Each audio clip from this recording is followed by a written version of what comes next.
干一天玩3天的三和大神，与电子厂里的厂哥厂姐社会差距到底有多大？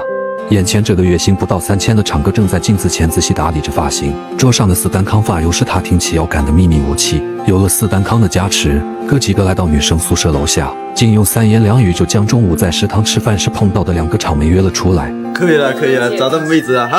找到妹子啊。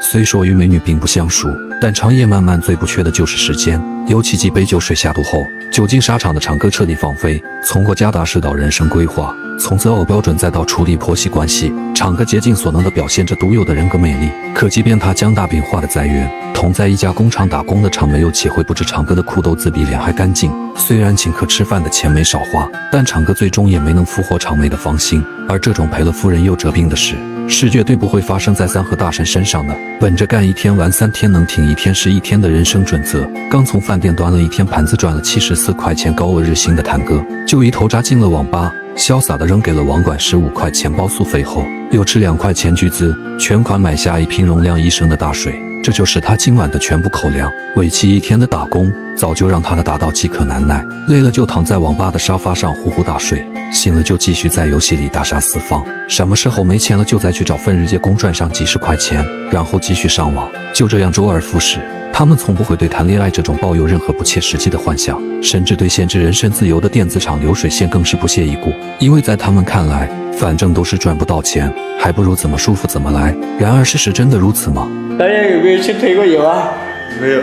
说实话，推油是什么东西？没得推油。我操，又给老子装纯了是吧？啊！是啊，什么叫推油啊？怎么推的？视频中这个正在宿舍里与同事畅聊人生体验的小伙名叫郭颖，来自湖南岳阳。由于实在不忍老师管教，初中没上几天就早早辍学，与同村的伙伴一起来到城里打工。16岁的他如今已有2年工龄，和其他人一样，初入广州的郭颖一样有着天真的幻想。他坚信自己一定能在这里闯出一番作为。然而既没学历又没经验，甚至连一技之长都没有的他，很快便见识到了现实的残酷。要不是身为车间组长的老乡在厂里还算有几分薄面，小年纪的他连流水线都上不了。即便心怀感恩的他足够努力，可1月3000块都不到的工资还是让他心凉半截。为了能将钱省下，给远在老家的母亲看病，平日里的郭颖异常节省。为了省下2块钱的热水费，即便外头早已是寒冬腊月，他却依然坚持用凉水洗澡洗头。即便连一旁的导演看完都忍不住打了几个冷战，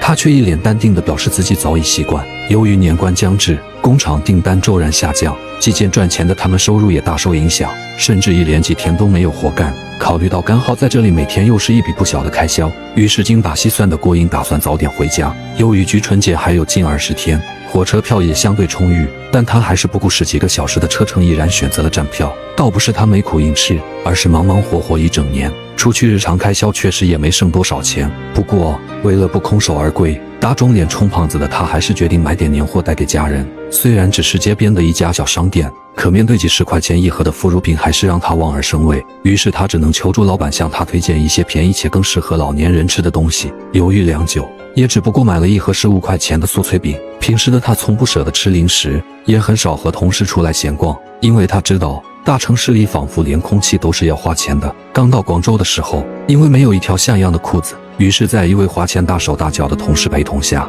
，2人来到了城里的大商场。而当他看到橱窗里模特身上的衣服动辄就要几千块时，还是给他带来了不小的震撼。即便2人最后走进了一家最不起眼的小店，可打完折后400多的价格还是让他难以接受。面对同事和店员的极力推荐，郭颖摸了摸口袋，还是不顾店员的白眼灰溜溜地放了回去。那种因为没钱而带来的自卑和无奈让他记忆犹新。那个模型款的那个衣服都是以前好几千的妈的，这个他妈的我们1个月就能买2件衣服。旁边就说保暖，然后看上去不是很那个的话就行了。从那以后，他也彻底明白，人和人之间是有着巨大差距的。商场这个地方本就不是像自己这样的打工仔该来的地方。明白了这一点，郭颖也变得更加实际，随即也向导演展示了过年回家自己从地摊上给爸爸买的新棉衣。虽然只花了100多块钱，但已经是此时的他能负担起的最好的东西了。而对于父亲来说，又怎会因礼物价格的低廉而忽略了儿子的孝心呢？记得刚出来工作回家的第1年，郭颖在路上花了20块钱买了一双鞋子送给父亲，没想到收到鞋子的父亲竟感动地哭了起来。看着含辛茹苦养大的儿子终于懂事了，父亲的心里只有欣慰，只不过想到早已双鬓斑白的父亲，再想到如今自己的一事无成，离家越久，郭颖就越心酸。他迫切地希望自己能多赚一点钱，让父母早点过上好日子，最起码也有能力为父母多带些好吃的，买几件像样的衣服，而不用再纠结价格。可即便他将要求一而再再而三地降低，可在现实面前，他越发地感觉到自己的渺小。工厂里每天一成不变的工作让他愈发抓狂，车间虽然嘈杂，但他们的心却比机器还要冰冷。曾经那些怀揣梦想的少年，早已忘却了当初为什么会来到这座城市，剩下的只有迷茫。郭颖也不是没有想过逃离，哪怕只是换一家条件更好的工厂，多赚点钱也是好的。但当他满怀期待地给昔日的好兄弟打去电话，想让他帮忙引荐时，却被告知好兄弟所在的工厂如今连最底层的工人也要大专学历，而这也是初中都没上完的郭颖怎么也没想到的。听罢此言，电话里的郭颖虽然一阵鸟语花香，可他却知道这也是没有办法的事。而当纪录片的导演问及没有继续上学是否后悔的时候，刚才还义愤填膺的他随即也陷入沉思，良久之后也只能表示说什么都晚了，早知道是这样，说什么也要好好读书。母亲生病，父亲需要在家照顾，小年纪就孤身一人在外打拼的他，遇到什么事都不敢跟家人说，只能自己扛，像大多数远离父母出门在外的打工人一样，报喜不报忧是他能尽的最大孝心了。眼看回家的日子越来越近，郭颖的心却更加沉重。而远在深圳的三和大神们，对于年关将至，又是怎样打算的呢？又是一个通宵过后，在网吧里连续厮杀几十个小时的谭哥也终于顶不住了。天还刚亮，他便急匆匆地走出网吧。饥肠辘辘的他，先是花光了身上仅有的4块钱，去附近的双峰面馆吃了一碗挂壁面。对于过年，身无分文的他并没有回家的打算。眼下趁着过年之前日结工作还算好找，赶紧找一份做的时间长一点的工作，多赚一点网吧包夜的钱才是当务之急。于是在中介的介绍下，谭哥来到一处建筑工地。可不曾想的是，仅仅上工第2天，谭哥在打扫工地卫生的过程中便不小心被钢钉扎了脚，他只能强忍着疼痛找到工地索要医药费。可此时的工地却以临时工的名头要求他去找中介，而中介那边也毫无疑问地提起了皮球，两边都不愿意承担。势单力薄的谭哥闹到最后，也只不过得到了工地区50块钱的赔偿，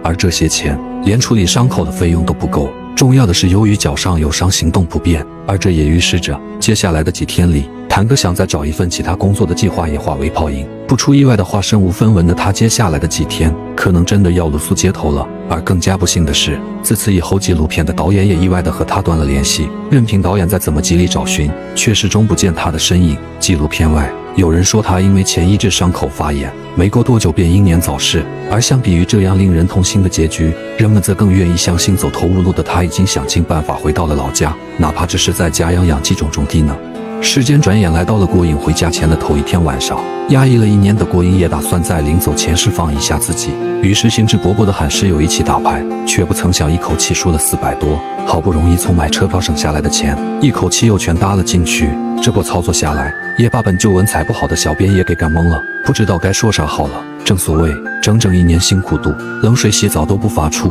买个车票还要打地铺，临了还耍酷，试问心里能舒服？好在不管怎么说，经历了漫长的10几个小时，郭颖也终于平安到家。对于明年到底该何去何从，他也不清楚，只是在老家的同学聚会上，不断地诉说着自己这1年来的辛酸与无奈。他不知道自己到底还要多久才能像歌里唱的那般风风光光把家回。到山人间真不